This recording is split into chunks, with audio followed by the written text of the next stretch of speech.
The town of Dry Fork, Nevada doesn't appear on most maps. If you zoom far enough in, you'll find a thin gray line labeled State Route 318, cutting through empty land like a scar that never healed. Dry Fork sits off that road, pressed flat against the desert, surrounded by low hills and wind-shaped rock. No gas station, one diner, one sheriff's office, a radio relay tower on a ridge to the north. I moved there in 2012 for work. I was contracted by a civilian aviation company to monitor and maintain a small ground-based radar station. Nothing classified, nothing exciting. The radar fed air traffic data to larger regional hubs, mostly small planes, crop dusters, private jets cutting corners to save fuel. My job was routine. Every morning at 5:30 a.m., I drove out to the station in a white utility truck. The desert at that hour was quiet in a way cities never are. No birds, no wind, just the sound of tires on gravel and the faint electrical hum of the radar dish as it rotated against the sky. Inside the control trailer, the air smelled faintly metallic. Warm electronics, dust baked into insulation. The screens glowed soft green. I logged flight paths, checked signal strength, recorded interference. I went weeks without speaking to another person during work hours. At first, that felt peaceful. But even in the first month, there were moments that didn't sit right. The radio sometimes crackled, not static exactly, but a low, uneven sound, like something breathing too close to the microphone. When I adjusted the gain, it vanished.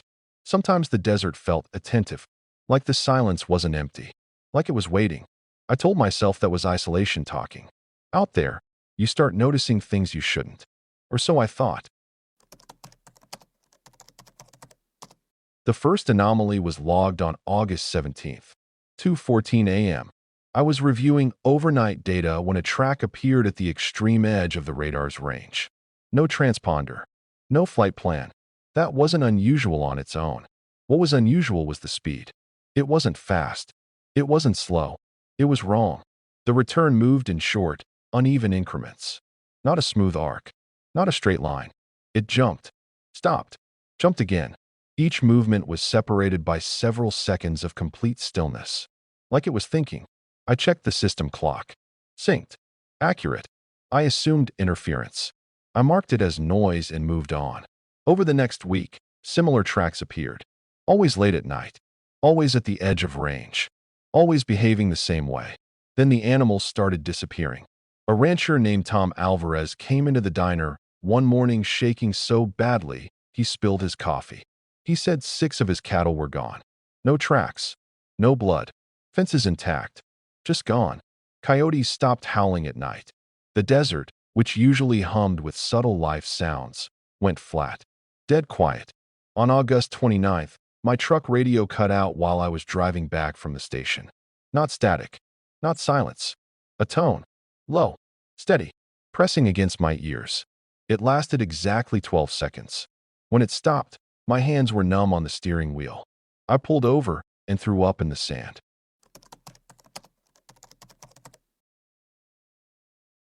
By September, I wasn't the only one noticing things.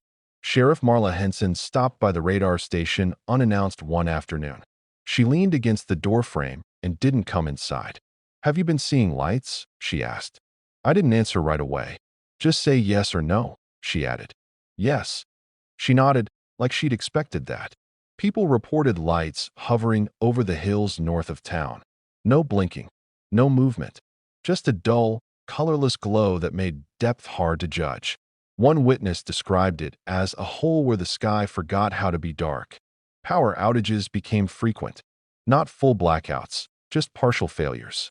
Streetlights dimmed, but didn't go out. Radios worked, but distorted voices into something thin and stretched. At the radar station, my equipment started behaving differently. Returns appeared inside restricted military airspace without triggering alarms. Objects moved vertically without changing speed. One night, the system logged an altitude of -400 feet. Below ground. I laughed when I saw it. The laugh came out wrong. Short. Panicked. I stopped sleeping. When I did sleep, I dreamed of pressure. Of standing underwater without water. Of a sound just beyond hearing, vibrating through my bones. On September 18th, 3 cars stalled on Route 318 at the same time. Engines dead, batteries drained, all at exactly 11:47 p.m. People sat in their vehicles, unable to move, watching the sky glow faintly above the hills. No one reported seeing anything specific, just the feeling that something massive was close enough to notice them. The night of October 3rd is difficult to describe, not because I don't remember it, because I remember it too clearly in the wrong places, and not at all in others. I was alone at the station. The radar had gone almost completely dark. No returns, no noise, no background clutter. That never happens. The desert doesn't stop reflecting signals. Then the air pressure changed. My ears popped hard, like sudden altitude loss. The lights flickered. The hum of the dish outside slowed, then stopped. Silence dropped over everything. Not quiet. Silence. The kind that presses inward. The radio came alive on its own. Not static. Breathing. Slow. Mechanical. Wet. I stepped outside. The sky over the northern ridge was no longer black. It wasn't glowing exactly. It looked thinner, as if depth had been peeled away. Something was there. Not a craft. Not a shape. An absence where something very large should have been. The air smelled like cold metal and ozone. My teeth hurt. I realized I couldn't hear insects, or wind, or my own breathing. Then the ground vibrated. Not shaking, vibrating, like a massive engine idling far underground. I remember thinking, it's aware of me. That thought didn't feel like mine. Then, nothing. I woke up lying on the desert floor. The sun was high. My watch said 2:06 a.m. The station's exterior cameras had no footage from the previous 8 hours. The internal logs were wiped clean. Entire blocks of data replaced with repeating timestamps. Dry Fork was different after that. 2 people never came back. A teenager who'd been driving home late. An elderly woman whose house sat closest to the hills. No bodies. No explanations.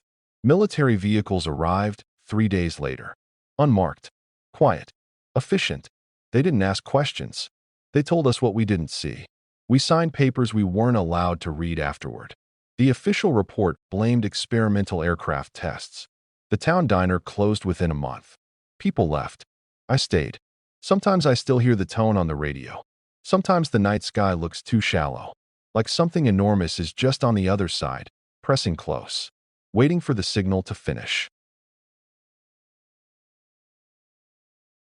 I left Dry Fork in 2014. The radar station was dismantled shortly after.